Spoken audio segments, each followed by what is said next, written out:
Today is the anniversary of another unique accident that occurred, one of which that some people actually hadn't quite realized yet. For those of you who have checked out one of our most popular T-Rex documentaries, The Wreck of Soo Line 2719, 26 years later, you're probably familiar with the fact that some popular steam engines had actually gone through some horrifying trauma. Yet it has slipped between a lot of cracks in visualizing the kind of historical value that these accidents represent today.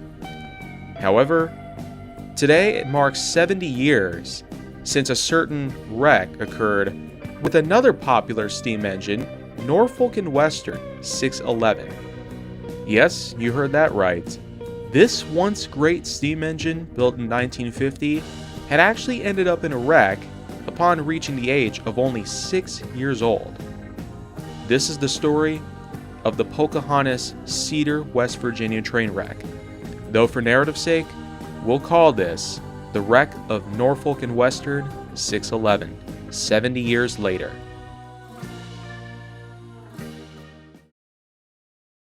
For historical significance, we'll talk a bit about both the location as well as the locomotive itself. The state of West Virginia, with its capital being Charleston, and its state-known flower being known as the rhododendron, has been around for hundreds of years. With over 1.7 million people as of 2024, the state does have plenty to offer. One of its most significant pieces is the town of Harper's Ferry, which at the time had actually served as a vital piece during the Civil War back in the 1860s.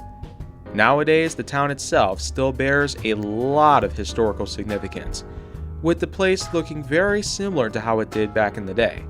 A number of buildings, of course, act as living history museums even to this day. There is also the New River Gorge National Park and Preserve, which of course features a River Gorge Bridge, which is considered to be one of the biggest natural preserves in the state as well.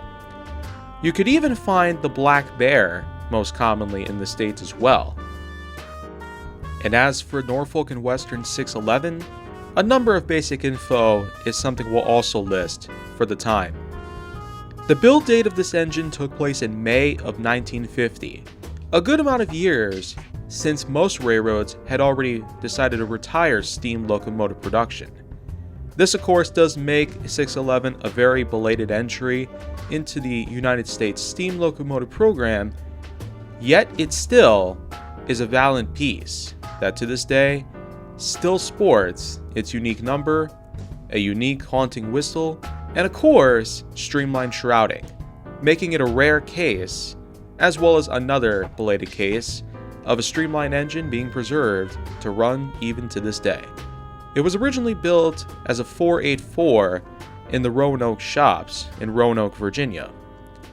It also is able to bring around an axle load of 72,000 tons for its drivers, and of course, is able to run at a rather high speed, while still being able to pull a number of freight and passengers behind it. 611, even though it would eventually be retired, would eventually turn over a new leaf upon being reintroduced to the United States during the 1980s, because when the Norfolk Southern Steam Program was initiated, not only was the 611 brought into action, but so was another Norfolk & Western engine, number 1218. 611, however, still does run to this day, being a rare case of a Norfolk & Western engine to supersede the likes of what the original Norfolk Southern Steam Program expectations were like. Most of the time, you could find 611 out there in Strasburg, Pennsylvania, and there are plenty of other opportunities waiting down the line for the 611 to show up, including an Indiana-based Railroad Historical Society series. January 22nd, 1956. It was a somewhat uneventful evening as Norfolk & Western 611 and the Pocahontas passenger train, as it was known as, was sitting on a station in Bluefield, West Virginia. The Pocahontas itself consisted of 611 in the lead, pulling a baggage car, a railway post office car, a Powhatan Aero P3 class coach, as well as 3 more class coaches and a class tavern lounge car, a declass dining car, as well as 3 sleepers coming from Socoto County, Mingo County, and even Ohio State University. The crew at the head end consisted of engineer Walter V. Willard, as well as a fireman Ernest W. Hoback. The train itself originated from Norfolk, Virginia, destined to go all the way to Cincinnati, Ohio, its final destination. However, the Pocahontas, upon leaving Bluefield, West Virginia just after 10:30 p.m., would end up running around 14 minutes late. A few more stops would take place throughout the rest of the state, especially throughout Mingo County. However, this built up more delays over time. A mail pickup especially made Willard feel anxious. How was he going to get his train back on schedule? Back in the day, it was common suit for engineers, firemen, conductors, and other such crew members to receive punishment that would actually be extensively worse than getting into an accident or breaking the rules. So Willard went on ahead and opened up the throttle, allowing the Pocahontas to go over 50 miles per hour along the town of Cedar, West Virginia, not far from the Tug Fork River. However, a curve was coming up ahead, and realizing what was about to happen, he attempted to have the train put into an emergency braking application, but it just was no use for what was about to happen.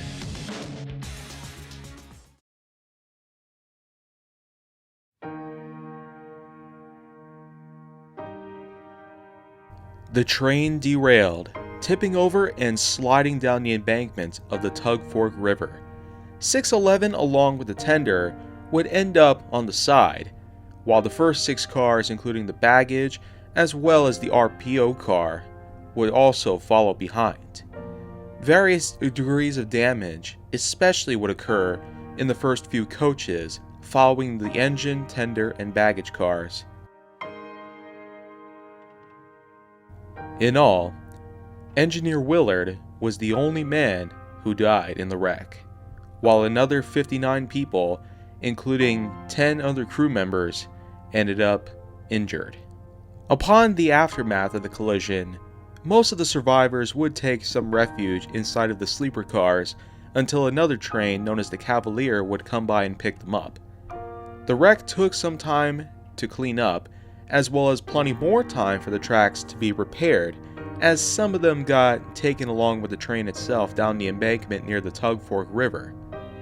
The total cost of this entire disaster was around $141,000, which, when adjusted for inflation, makes for a pretty massive cost for just one derailment of this type.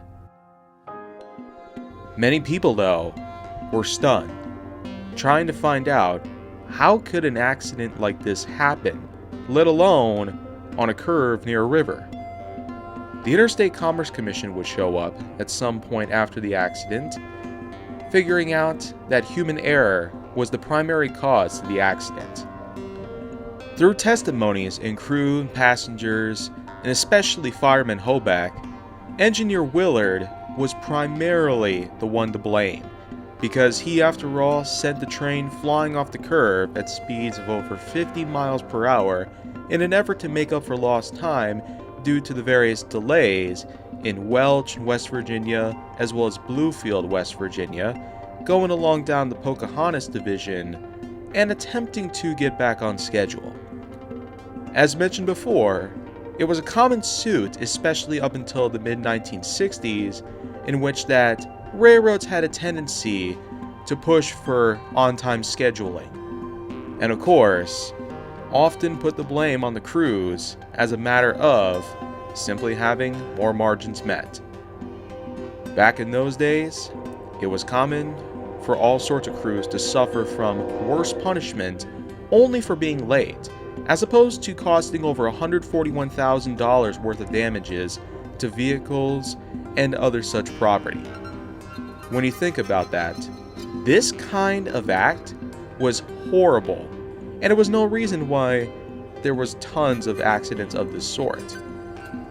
Thankfully, though, there have been a lot of procedures in an effort to thankfully take away the pains of punishment from these sort of simple mistakes, such as being late. Nowadays, with Amtrak and other intercity passenger rail services, as well as other rail-related services, on-time scheduling is not necessarily within the norm, but it also doesn't generally come with any sort of big punishments like that.